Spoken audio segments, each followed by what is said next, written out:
Kahit nasa loob pa ng Philippine Area of Responsibility ang bagyong Nina, tila naging maaraw ang panahon ngayong araw na ito dito sa Metro Manila. Alamin natin kung bakit. Mula sa ating resident meteorologist, ang ating ekspertong totoo, ayan na po siya, si Ginoong Nathaniel Cruz. Mang Tani. Mike, naging maaraw ang panahon natin ngayon dahil masyado pang malayo sa kalupaan ang sentro ng bagyong Nina.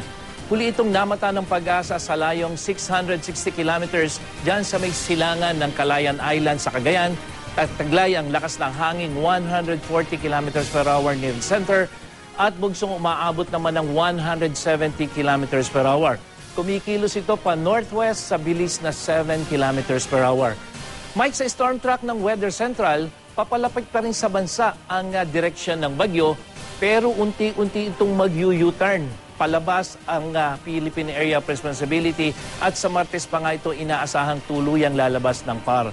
Bukas asahan pa rin ang pag-ulan dito sa Metro Manila dahil sa thunderstorm. So yung pong may mga kulay green kayong makikita lalo na pagdating ng hapon.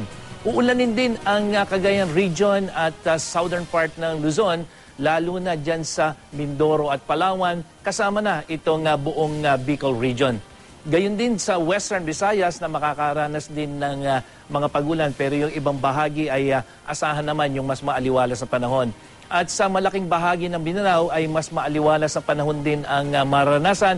Pero may mga pagulan po, lalong-lalo na dito sa may Zamboanga Peninsula. Sa mga mangingisda at maglalayag, huwag muna pong pumalaot dito sa eastern seaboard ng Luzon hanggang sa eastern seaboard ng Visayas, maging dito sa western at northern seaboards nitong northern Luzon dahil po sa mga malataas na alon.